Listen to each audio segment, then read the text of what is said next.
Hey guys, welcome to the JV's Nature Walk, and today I'm at the Cromwell Valley Park in Baltimore, Maryland.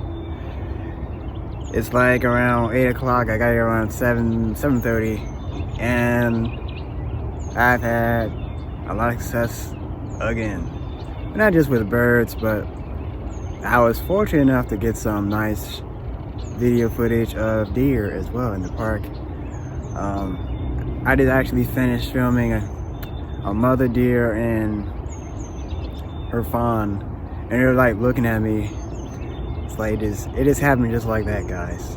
I saw like something looking at me. I was walking on this trail, like, you know what, I took a few pictures, but man, I mainly filmed it. I just had to capture that moment.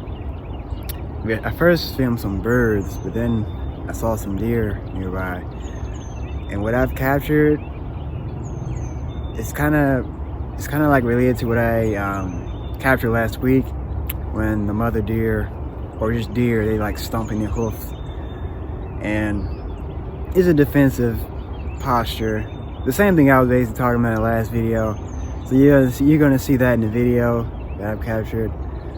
The second time I came here, guys, and the second time coming here, and I'm just getting a lot of great stuff, man. It's a gorgeous day out here. Right now I see a Buteo species. It must be a red shoulder. When I first came here, I saw a red shoulder hawk pair just flying around. So I'm definitely gonna be paying attention to everything out here. But it's gonna be like around 70 degrees today. So I'm just gonna be, right now it's cold. It's like 30 something degrees. My feet are numb right now. I'm really cold right now. But this guy here is like 8:30ish right now, so the day just got started for me. So there's more to come. I mean, the day just got started. I just had to share that with you guys, and I'll see you guys later. So this is the first bird that I filmed and photographed this morning, is the northern mockingbird. This bird did not mind my presence at all. It just sat there basically the whole time. It took me a while to set up my camera gear and tripod and all that.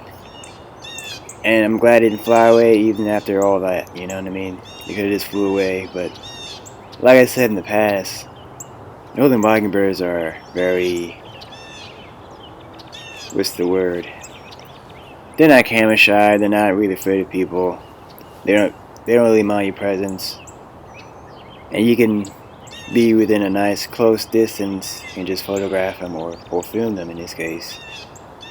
I had a great time filming it. We were just looking around. It was quite a busy morning. A lot of birds chirping and flying around. And it was extremely cold, so I had a fun time just observing and filming this bird at the same time.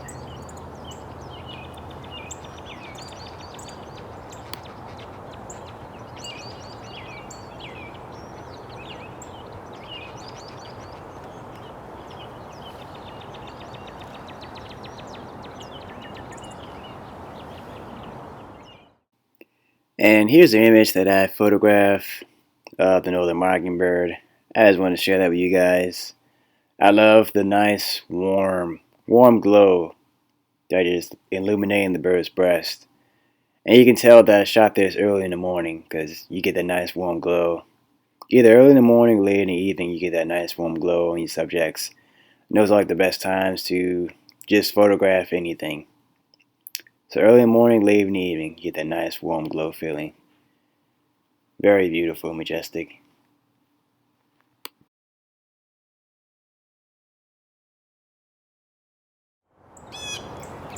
So here's a northern cardinal that I filmed. I didn't take any pictures of it, surprisingly, right? So I found these birds to be very skittish. I always have a hard time just attempting to take a picture of it. You know, it is. Every time I get close, they just fly away. So I was very fortunate enough to film it, and it was making this little sound in the video. But yes, and I guess they didn't fly away because it was perching on a high enough tree, so I couldn't, you know, scare it away or anything like that. But I finally got it. Finally got a I actually filmed this bird, not even take a picture, so filming is way better than taking a picture of it, so I am thankful for this footage.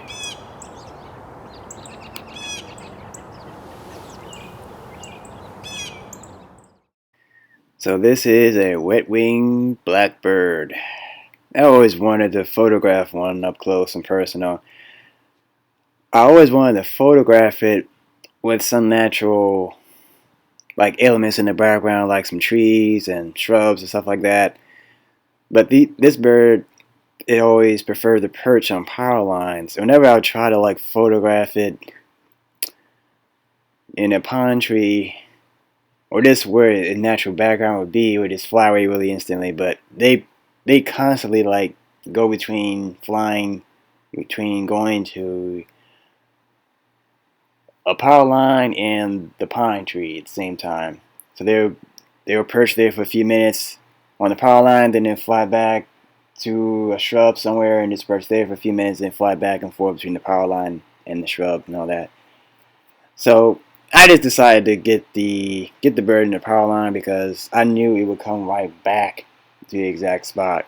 For some reason, I tried this positioning myself near a pine tree or shrub where I'll see it fly back repeatedly, but it just would not come back. It would not come back at all. So I just decided to take advantage of the power line. It may not be the most natural setting, but I'm just thankful enough to even get a nice picture of it making this beautiful call. So yes, very, very grateful for that. So this is a Kubis hawk that I photographed in flight. So this guy just came right towards me, man. And I had like a few seconds to get my camera ready and my lens. Basically just point and shoot, but I had to get my lens ready. Like I had to manually focus on the bird and just take the picture.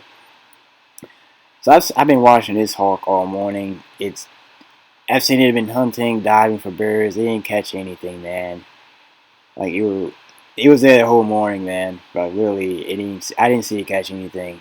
I was seeing like circling above. Whenever you see this bird circling above repeatedly, that means it dived earlier for a bird and it didn't catch anything. And I've seen it happen all morning. I think earlier in the morning, like around 7 to 8 o'clock a.m., it was a lot of songbird activity. I don't know if this bird was still hunting at that time, but I feel like it is. If it came at that time, I think it would have caught something. I don't know if this bird came too late in the scene or what, but I saw a lot of songbirds earlier, and maybe it could have nailed something. So the Kubis hawk, this is an adult Kubis hawk, by the way, and I rarely see adult Kubis hawks. I always see the juveniles. And I found the adult Kubis hawks are very impulsive hunters, because I don't see them hunting in the same spot like I do, like I see a red-tailed hawk. Because I can see a red-tailed hawk in the same spot every day, but the Kubis hawk and the similar species like this, that's rare. I rarely see the same spot every day. At least from my observations, I can't speak for everybody else. But I am thankful they're able to capture this bird in flight. They're not the most sharpest images I would love it to be, but like I said, I just point and shoot, and this is what I captured. So I am thankful for the images that I've got. I love these birds, the Kubis hawk indeed. They're like very specialized bird hunters. They are like really superb bird hunters. Fast. They're fast just like the songbirds you see flying around. So yeah, there's more birds of prey images to come in the future. And I'd love to get more of these guys. The Kubis hawk indeed.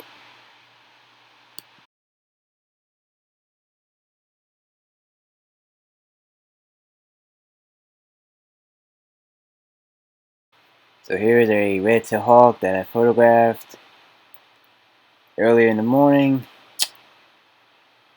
I wish the image was. I wish I had a closer in-flight image of this hawk. You know, closer like I had last time. You know what I mean?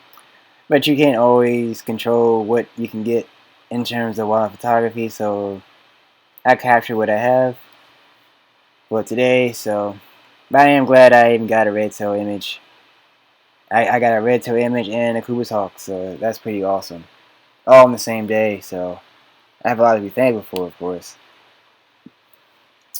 So on this day, I've seen all three hawks. I saw red tails, I saw red-shouldered hawks, and I saw the Cooper's Hawk, and they all live and hunt in the same territory, I guess. It's weird seeing that, you know what I mean? And none of the hawks interact with each other, and I see them all flying around at the same time. I just never seen that type of behavior because hawks are quite territorial. But all the hawks know each other. I guess they just don't want to talk to each other. But yeah, I even saw a bald eagle actually, but the eagle doesn't really do too much of the park. It just kind of pass by, but it doesn't really patrol anything of this park. It kind of just stays by the water. But yeah, the hawks they run this place. They run this park, guys. All three of them do. And this probably another hawk I haven't seen here that it probably hunts at this park too. So these are just the three hawks I've noticed: the red shoulder, the red tail, and the Cooper's Hawk. So it's great to even capture them in camera and to show you guys that these are the hawks that I witnessed at the park. So yeah, I am thankful enough to even capture all the hawks there. I just gotta capture the red-shouldered hawk. That's the next subject, right? I always talk about it, but I hadn't really been fortunate enough to photograph it. But at some point in the future, I will. I will capture the red-shouldered hawk.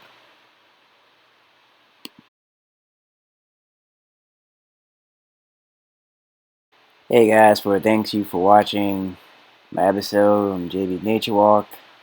I post every Thursdays at 2 o'clock p.m. And I will see you guys next week. Have a wonderful day.